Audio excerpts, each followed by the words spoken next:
This is IAQ Radio, Indoor Air Quality Radio, the voice of the indoor air quality industry, with your hosts, Radio Joe Hughes and the Z-Man, Cliff Zlotnick. And now, Radio Joe Hughes. Good day and welcome to IAQ Radio Plus, episode 629. This week we welcome Ed Light. We're going to talk about COVID-19, practice to research, best practices for schools, and more. Before we get started, let's thank our sponsors. Please let our sponsors know you appreciate their support of IAQ Radio Plus. Our marquee sponsor is Instascope at instascope.co. Our association sponsors are the American Industrial Hygiene Association at AIHA.org, the American Conference of Governmental Industrial Hygienists at ACGIH.org, the Cleaning Industry Research Institute at CIRIScience.org, the Indoor Air Quality Association at IAQA.org, the Restoration Industry Association at restorationindustry.org, the Institute for Inspection, Cleaning, and Restoration Certification at IICRC.org, and Healthy Buildings America 2021 at HB2021-America.org. Industry sponsors are AEML Laboratories at AEMLINC.com, Particles Plus at particlesplus.com, Grey Wolf Sensing Solutions at greywolfsensing.com, TSI Inc. at TSI.com, Sunbelt Rentals at sunbeltrentals.com, April Air at aprilaire.com, and Healthy Indoors Magazine at healthyindoors.com. And now you can win a cool prize. It's time for the IAQ Radio Trivia question. Be the first to correctly answer. Simply email your answer to czlotnick at cs.com. Or if listening live, just text your answer from your computer. And now, here's the Z-Man. Hello, everyone. Congratulations go out to Terry Sofer Sr. in Annandale, Virginia, who identified 109 as the number of people who founded the International Society of Indoor Air Quality and Climate, also known by the acronym ISIAQ. The IQ Radio Trivia question for today, June 11th, 2021, has been sponsored by TSI Inc., an industry leader in precision instrumentation for the monitoring of indoor air. Learn how to expand your IAQ investigations at TSI.com. Here's today's trivia question. Name the cast member of the original Wizard of Oz who was replaced after becoming severely sickened by their makeup. Back to you, Joe.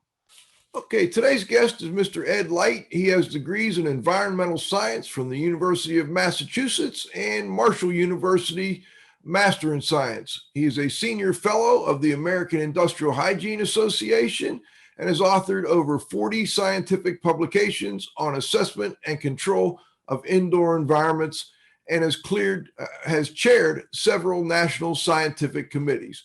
Welcome to the show, Ed.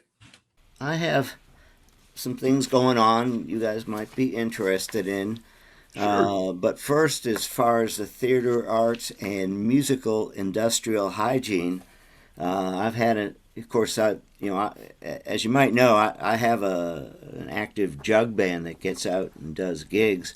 So we have an interesting story of carbon monoxide poisoning that started of our band, and because of my background and experience, I caught it early, and it's a very interesting story. I don't know if you want to go on with it, and also Cliff, you bring up a interesting new issue we should add as we're working on the IICRC fire restoration standard, and add to your section on combustion sources Michael Jackson's hair, but that's not. But anyways, on the serious side, on our continuing work with COVID, both on my engineering firm advising clients and my ongoing research to see what the science and field experience is actually showing us about COVID control in buildings, which is very different than what you're generally hearing. So the HPAC engineering publication is sponsoring us to do a webinar next Thursday, and this is going to focus on how to spend the new federal hundreds of millions of dollars going out to school districts for COVID control. And so this will be, I believe, next Thursday at 11. And I sent Cliff just now an email that if there's some way to post it, it's the invitation from HPAC to join in or to see it later. And this will be particularly guidance to the school districts and consultants and public in general about, first of all, what's been shown to be actually effective in COVID transmission and the relative role of HVAC in this versus funding other infection control measures. And it really takes a position that more practical improvements to operation and maintenance rather than bringing in all kinds of new equipment as far as portable controls and HVAC upgrades is much more likely to be helpful and certainly more cost effective, and focusing a lot of funds on basic infection control and not necessarily on super enhanced cleaning. So this should be an interesting thing to take a look at. And this is very different perspective than what you're getting from our organizations and all the marketing and really internet education, so to speak, on COVID control in buildings. Got a couple of questions about it. And then one other thing is interesting. As you've been talking about the Healthy Buildings Conference coming up, of course, they've requesting abstracts to submit, and the focus is on research and practice in IAQ. So the 4 papers I'm now finalizing as abstracts to present, if they'll let me, and goes through the peer review process. First of all is a critique of research support for implementation of COVID response measures. And that actually is critical of both the research community, which has been fallen far short of giving us the information we need to actually decide on cost-effective measures that are actually going to work out there, and the practitioner community in terms of promoting and implementing HVAC and cleaning work for COVID, which the evidence suggests doesn't do a whole lot, and they're missing the mark on some practical approaches to this, which really would be helpful and reduce COVID transmission.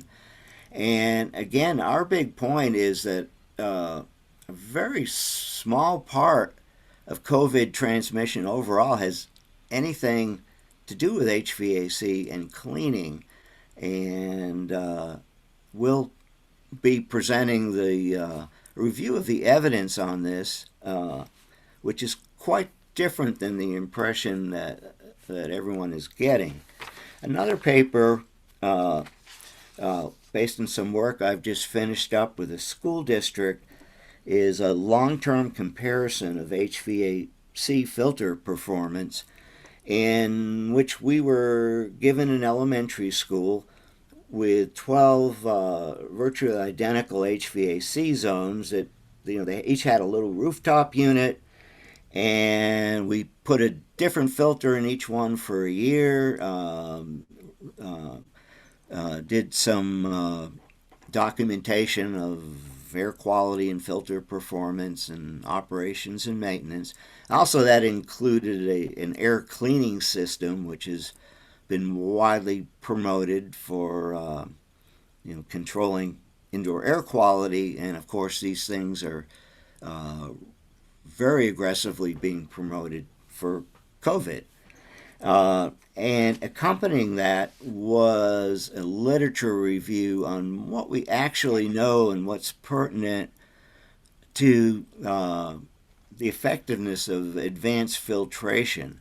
And the origin of this study is one of our school district clients is getting bombarded with marketing that you got to save the kids and the teachers and putting in high MERV and fancy filtration. So a big focus of our study was actually comparing MERV 8s with MERV 13s. And so this is being compiled, very interesting results, which I hope to present at Healthy Buildings.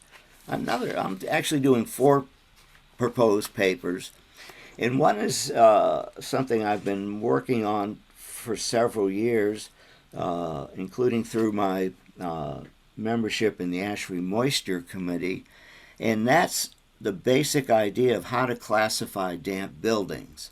And as of now, it's like you're damp or you're not damp. It's not been defined. You look at all the research papers on damp buildings, and they're all done differently. And what I'm kind of codifying here is how I actually inspect and assess buildings for dampness.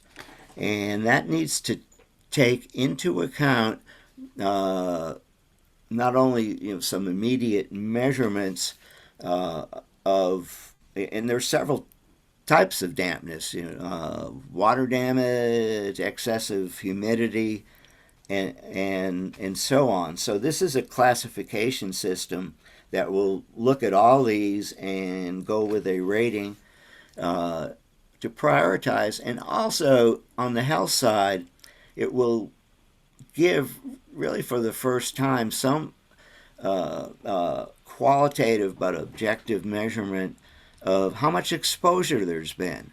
And the people who are concerned they may have a mold illness and are going to doctors, it's so important to understand at least the relative exposure. And then what my classification system also does is look at the timing. What's in the past, what's intermittent, what's potential in the future, what parts of the building and at what times we're exposing people. And it's actually a very simplified system. It's very qualitative, but my paper will address this, and that's another paper. Then, on the minor subject of climate change, I am compiling information from the consulting work we did during the summer of 2018 here in the mid-Atlantic. And I'm based in Maryland, but we're in different states. We had a record-breaking heavy rains and humidity dew point levels. And it was so interesting, both in the construction work we do and in the HVAC operations in existing buildings, that the mold growth threshold was exceeded in that summer. So in construction, all construction gets wet and dries out, and we particularly do a lot of work on wood frame multifamily type buildings. And what happened that year was really dramatic, in that there were at least 12 big apartment buildings under construction that summer that we worked on that were just totally covered with mold and saturated wood. And so, of course, we had to work with them for almost several months in some buildings to get rid of the mold and get these things dried out so they could finish the construction.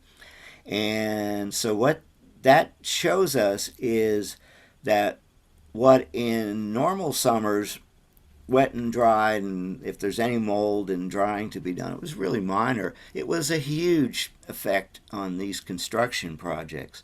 And then on the existing building side, during that record-breaking summer, we had some huge humidity-related mold outbreaks. And one big case study we can focus on is a university, a big dormitory had to be evacuated right in the beginning of the school year because there's so much humidity-related mold, and our engineers did a lot of work in analyzing why that HVA system allowed that. And really a lot of older HVAC systems are terrible at dehumidification. So you get into our climate zones in the south, they're really at risk. But what was really interesting, and this is relative to climate change, is that the amount of sustained dew point we had that summer put what's usually very minor localized mold growth, it just exceeded that threshold of moisture and duration of moisture, where we got mold all over this dormitory. And so what my paper will do is show, we're not going to take a position on climate change. This could have happened because of normal, variations in weather. But it shows that when you got a record-breaking wet summer, this could happen to buildings.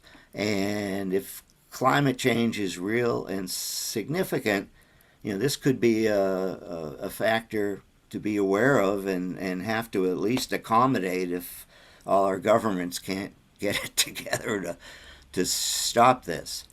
And as a part of the paper, I always try to do literature reviews. I'm actually finding some interesting climate studies where they're trying to differentiate when you get super rainfalls in areas, what is man-made contribution and what's natural cycles. So of course the research is developing there as it is in all our stuff. So that will be another paper I'll have. And very interesting, Ed. Cliff, do you have a couple questions for Ed?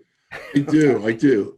Going back to what you started with, Ed, was the, I suspect, podcast that you're going to be doing,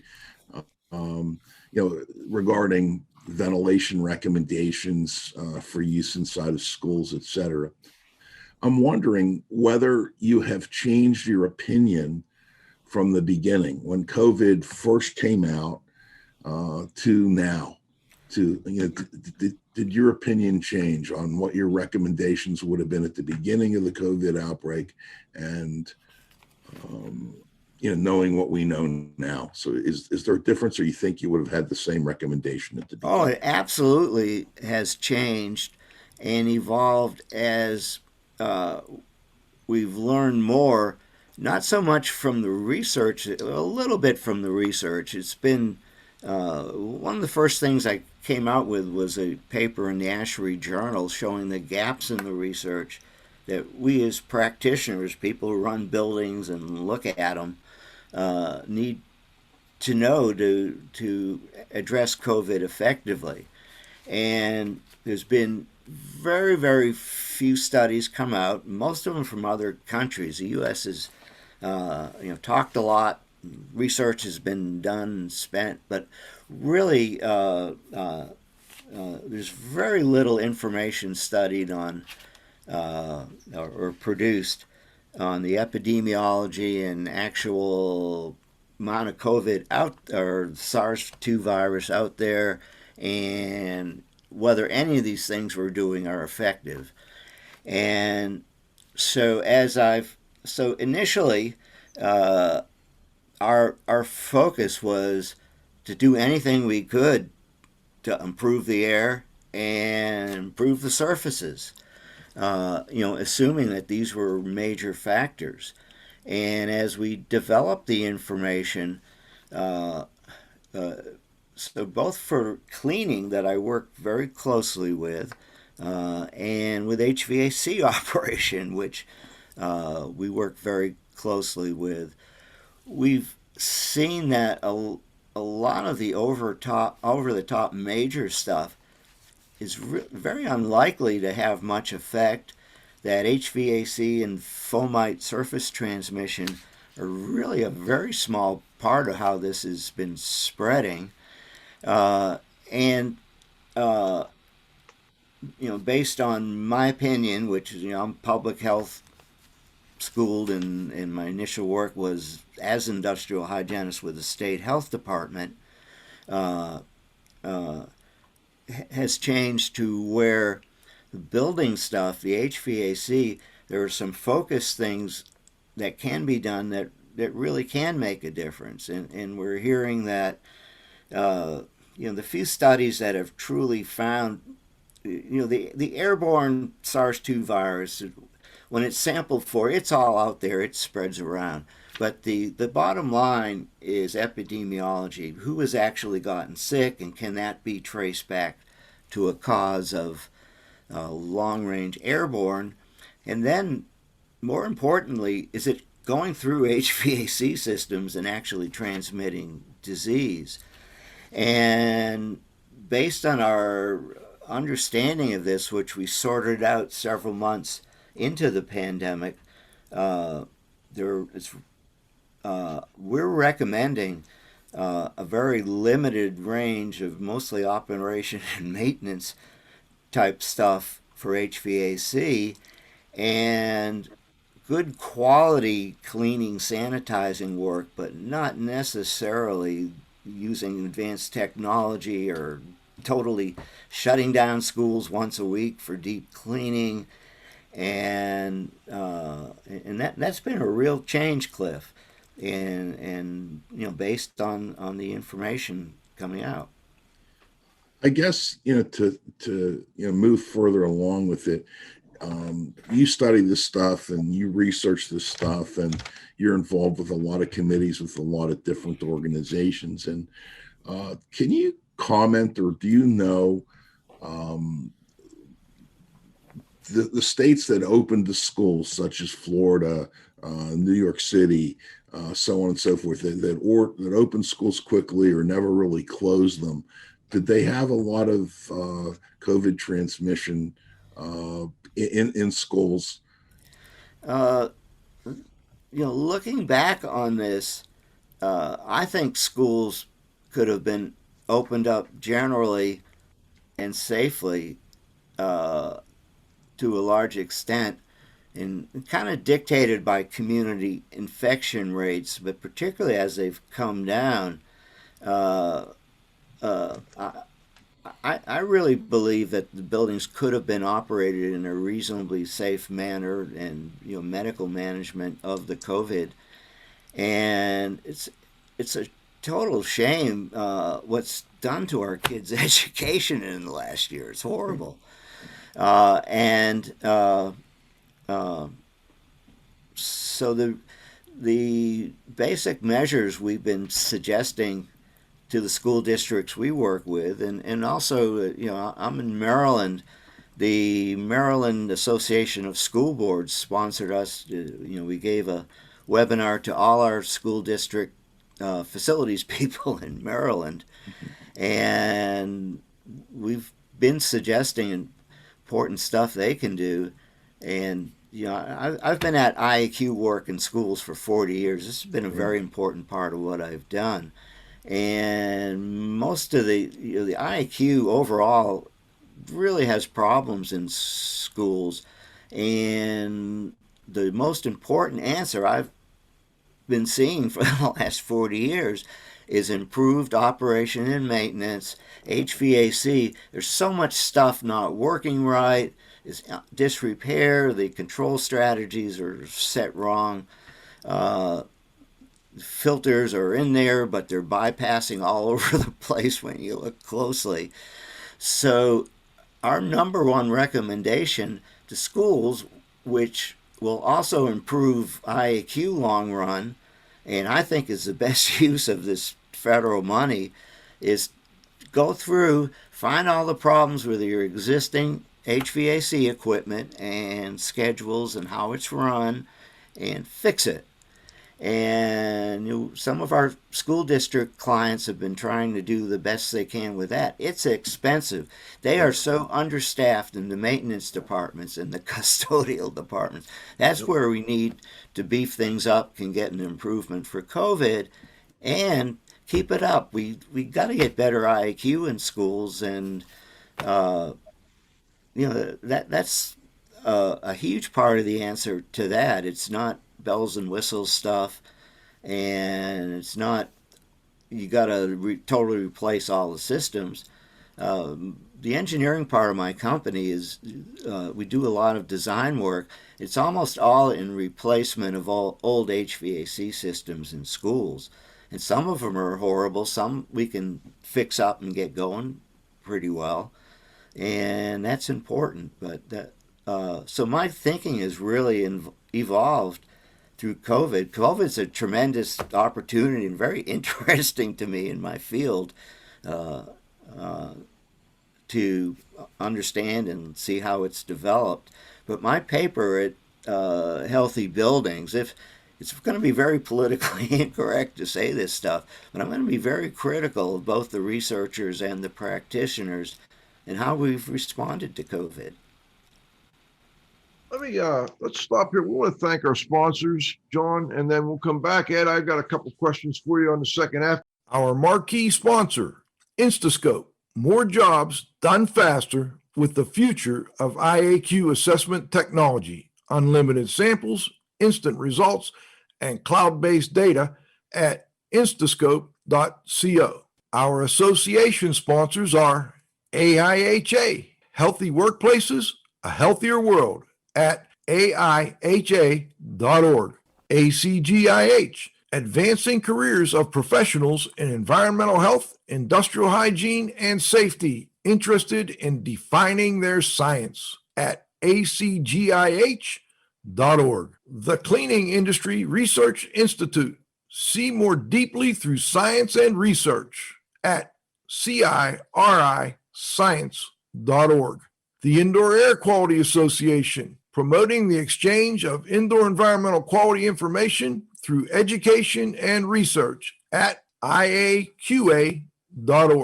The Restoration Industry Association, the granddaddy of the restoration industry, network with leaders, at restorationindustry.org. The IICRC, a nonprofit standards development and certifying body for the cleaning and restoration industry, at iicrc.org.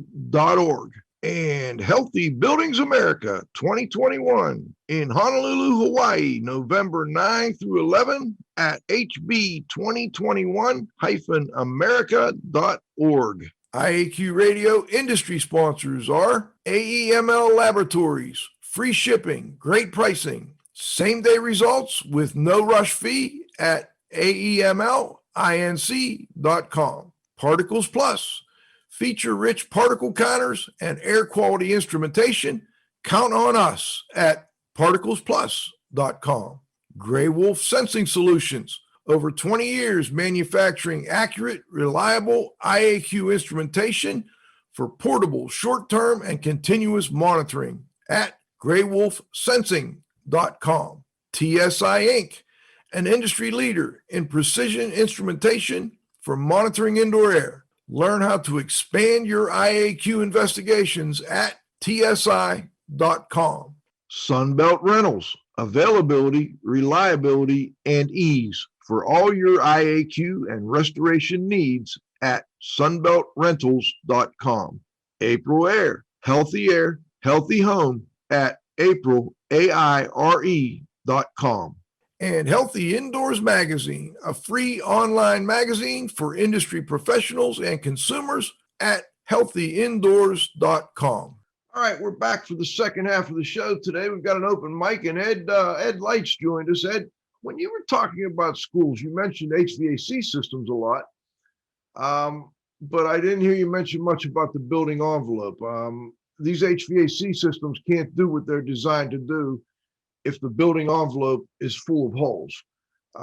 Would you comment on that? So we have several PE mechanical engineers with, we do very detailed design and troubleshooting work with HVAC, and like I said, we specialize in replacement in older schools, and the envelope is a huge part of the design consideration in that. We've published and done work in the past on summer mold growth, humidity-related mold growth in schools, and infiltration of humid air and the ability to dehumidify it. And that's a huge building envelope issue, and we've got interesting findings on that. So understanding and working with the envelope, and sometimes sealing it up with chewing gum or hopefully something better, really gets you better control of the building.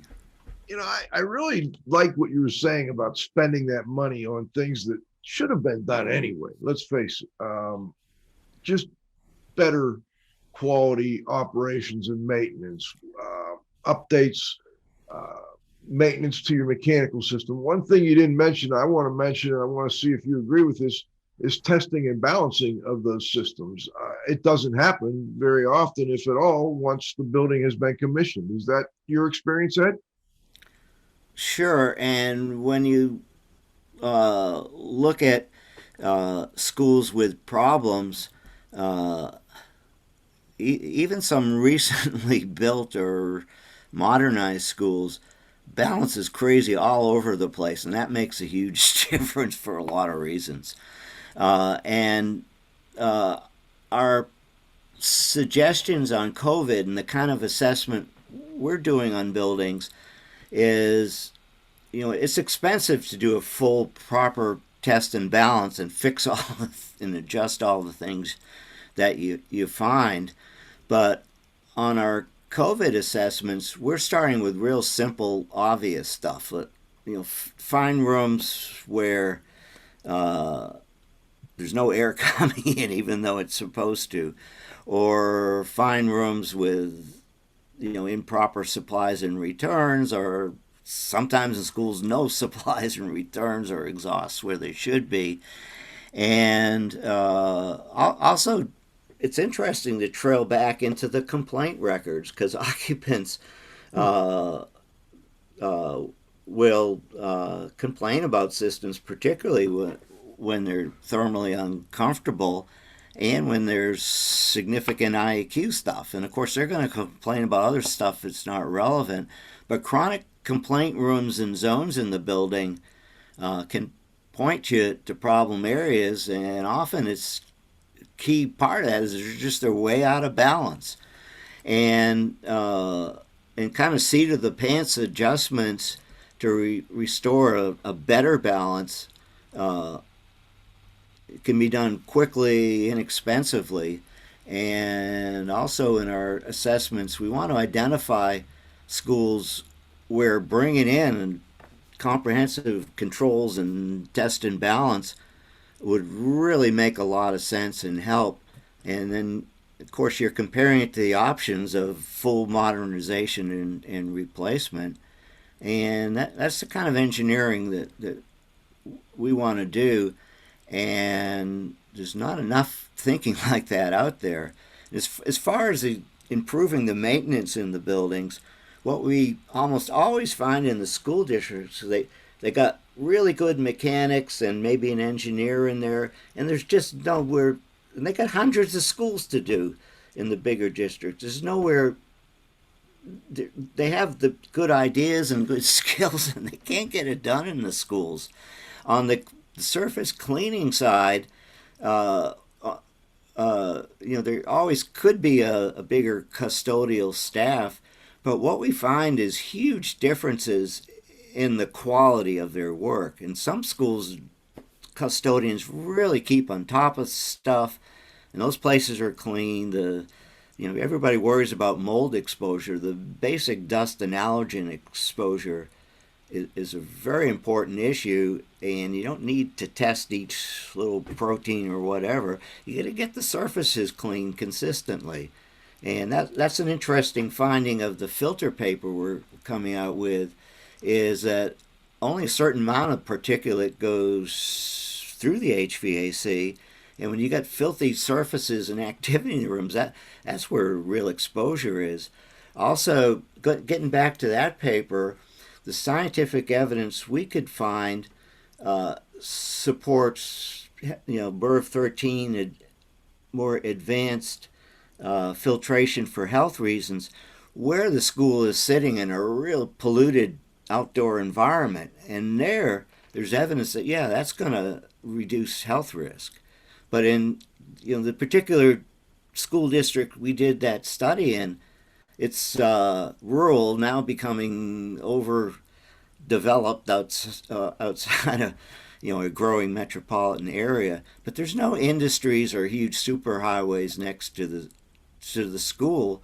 And our recommendation based on that study is that for existing schools, increasing the MERVs is really not going to give them significant health value. Our study showed that, you count the particles, you cut down the fine particles by MERV, but our health review indicated that that's not going to get you a real health benefit as far as the existing studies that I found. All right, let's, Cliff, do you have another quick follow-up, or do you want to go to the roundup? We can go to, before we go to the roundup, I'm not sure how many people were watching the news last night, and I saw something that was really, really alarming. And apparently Israel was very early involved with giving COVID to the entire population. And they also gave COVID vaccinations to younger people. And I'm not sure that you heard this or not, but apparently there have been a significant number of issues with kids in their hearts. And now they're starting to see some of this in the United States. And I'm just wondering, for those of you who have children in school or children in college, what are you going to do if the school or the college mandates that your son or daughter needs to be vaccinated in order to go back to school? And, many of your children may have had COVID. And if they're not going to allow an exemption for that, just what are you going to do? So I just was very concerned about it. So back to you, Joe. All right. And the next several months on getting vaccinated and figuring out, how we're going to run buildings and interact in society is going to be super critical. And how the vaccinations are going. This is really the basic, immediate issue of COVID, and it's not how we run HVAC or doing our surface cleaning.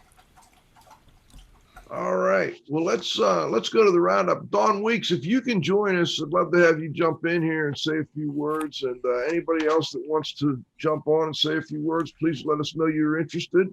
John?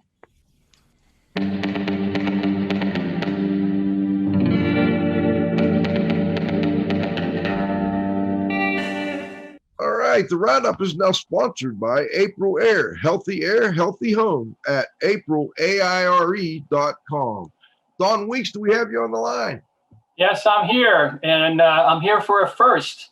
This is the first time that the most frequent visitors of IQ Radio, Ed and myself, are on at the same time. There you go. Ed and I go back a long time, about 35, 40 years. We've been on various committees together. We actually, believe it or not, went to Finland together and shared a student hostel room together at Healthy Buildings. When was that, Ed? That was 1993, I think, or was it 2000? Yeah, it was early 90s, and we were an odd couple roommates trying to deal with the all-night sunshine in Helsinki. Yeah, they had no blackout shades for whatever reason, so we had no choice but to be up for hours and hours watching the sun not go down. Anyway, it's been an interesting discussion. I've been looking at some very new papers. One that came out just this month with regards to outdoor transmission of viruses, came from Jack Spengler at Harvard and Hugo Lee, who's been a kind of really a guru in this since the SARS one case in 2013. He and Jack have teamed up and talked about looking at some exposures, not only from the Amoy Gardens back in 2003, but also about current problems that are happening in very dense areas of Hong Kong, where the attempt to try to ventilate the various parts of the towers ended up with getting high levels of the virus out into the air and then to another intake somewhere else in one of the other towers. So you actually had transmission, outside transmission of the virus in that regard. It's an interesting paper that came out in just May of this year. So that's kind of new. And my other comment is that that I'm hoping that the focus now is on reopening, not just on basically dealing with the problems, but basically what are we going to do to make a difference in schools, in office buildings, so that people feel comfortable working in those environments, no matter what the exposure might be, whether it be dealing with a virus or dealing with dust levels or cleanliness and things of that nature. What are we going to do differently so that we're prepared better for the next time that we go through something of this nature? Interesting. Hey, Dawn, Lanchi works at a small college, I believe, Yes. up in your area there. What kind of feedback has she been giving you on how things are going? Well, it's yes.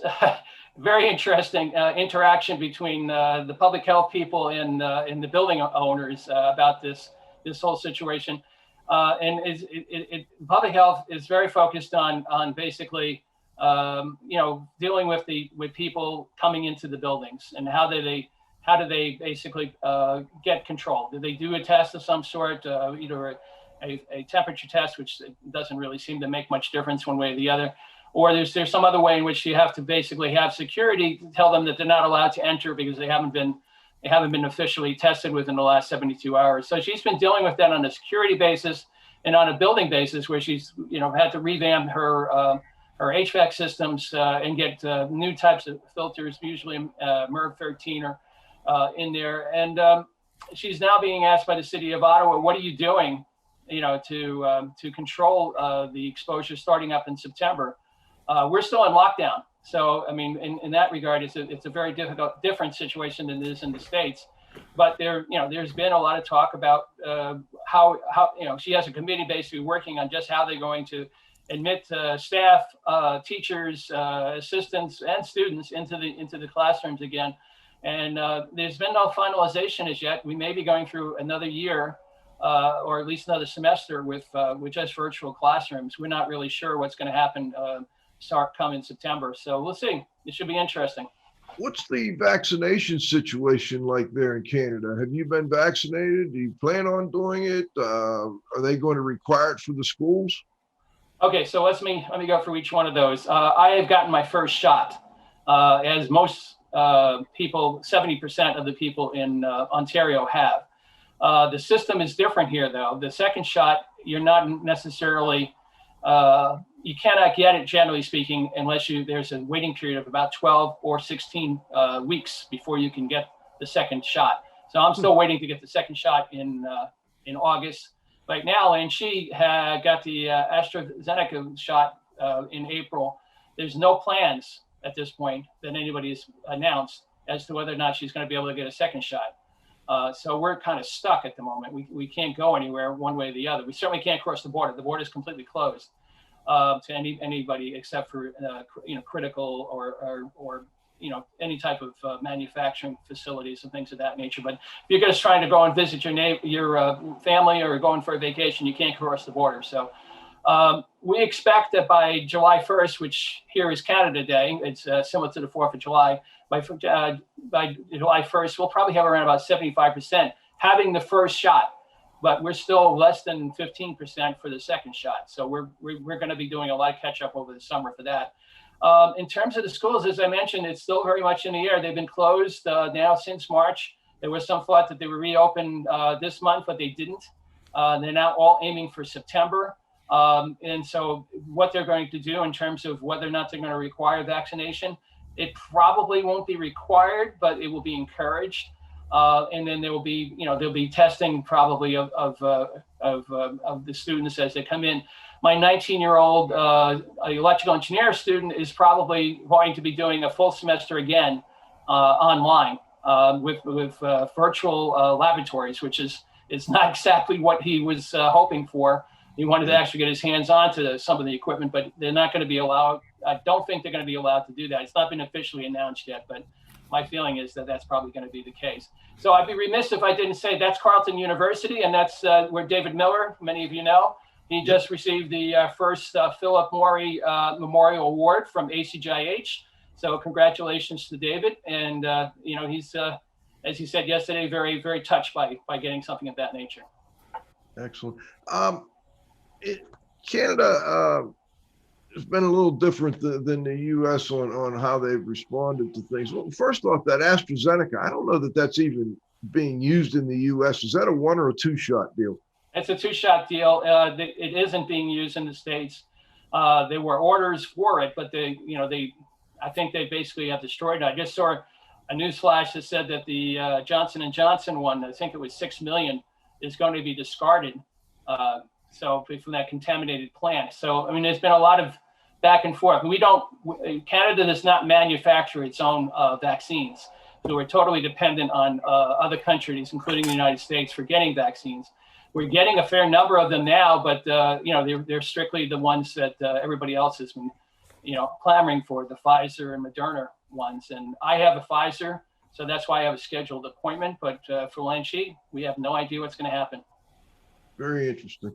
Ed, anything you wanted to add before we wrap things up? Well, I have all kinds of technical things to add, but just going on from what Don said, in the United States, we're zipping along with the getting everybody vaccinated, and it turns out that I'm in the one group that doesn't appear to be getting immunized by the vaccine, and that's because I had a kidney transplant several years ago, and it saved my life. I'm doing great and all that, but because of our anti-rejection drugs, we're not getting any antibody response. And this really disappoints me because I like to get out there and work and get out with everybody. So I'm supposed to be using I use a respirator instead of a mask the whole time. So this really affects me personally. And I'm a guinea pig in the Hopkins study on this. And in fact, I just got what's actually an illegal booster shot, and I got the J&J one, which works on a different mechanism than the Pfizer and Moderna. And I'm hoping that will jack up my immune system. And Hopkins is giving me all kinds of blood tests, not just antibodies before and after. And it's funny, they're on a don't ask, don't tell policy because I had to kind of sneak to get my booster, and they said, don't tell us how you got it. So we'll see. Ed, I'm curious, you mentioned masks, and schools are generally, have been, at least, I don't know about right now, requiring masks. Where do you stand on that? Well, evidence-based, which is what public health and industrial hygiene are supposed to be. Sure. It's been repeatedly shown that wearing masks and social distancing really makes a huge difference in people getting sick. And it's never been established HVAC or cleaning does that. And then on the subject of masks, the cloth masks help, but the advantage of using N95s, which are back now, I mean, we couldn't even get them last year, Right. And I have a quick story to tell. So one of the universities we're working with, I was working with the maintenance guys. They were religiously wearing their cloth COVID masks, and when I was there, the COVID was spreading like wildfire through those guys, and in situations where the N95 is being used, I'm not seeing COVID being transmitted, so it makes a huge difference. Absolutely. Oh, gentlemen, this has been fun. Cliff, final thoughts, final words? Just, this COVID thing, did it come out of a lab or did it not? I'm thinking that, I just, you want to go down that rabbit hole? You don't have another hour. Hey, I'm an exterminator. I like going down rabbit holes. That's yeah. I don't know. I really don't know. I think that's something that I don't know if we'll ever find out. Don, what do you think? I think that the evidence is very difficult to obtain at this point. 1 year after the incident actually took place, it's like investigating a murder when everybody's been stomping through the site, and you try to do some kind of evidence-based investigation after that. You can't. It's never going to really come out completely. But I do think that it is something that should still be considered and looked at for the future. And I'm looking forward to seeing hopefully something from CDC and from WHO, where they basically come up with some guidelines for these various microbiology laboratories that really mean something, that really basically make a difference. And we'll see what happens. So just real quick, the natural spread from animals, it seems completely consistent with what we know about this and with other examples of viruses. On the other hand, I've been watching a lot of spy and conspiracy movies, and it'd be cool to have it come from a lab. And for what I'm doing, I don't care. We just gotta get rid of this pandemic. It's horrible. What a great way to end things, Ed. I love it. All right. This is Radio Joe Hughes saying thanks to this week's unexpected but wonderful guests, Ed Light, Dawn Weeks. You guys always pull us out of a jam, and we appreciate it. I want to thank my co-host, the Z-Man, Cliff Zlotnick. John, you got to have faith at the controls. Our sponsors, and most importantly, our growing group of loyal listeners. By the way, great show next week. Bill Bonfleth, Dr. Bonfleth, Dr. Stephanie Taylor, and Dr. Kishore Kankari are going to join us. We're going to talk a little bit more about COVID next week and where we're at and where we're headed. So we'll be back next Friday at noon with the next episode of IAQ Radio Plus. For IAQ Radio, I'm Spike Reel saying thanks for listening.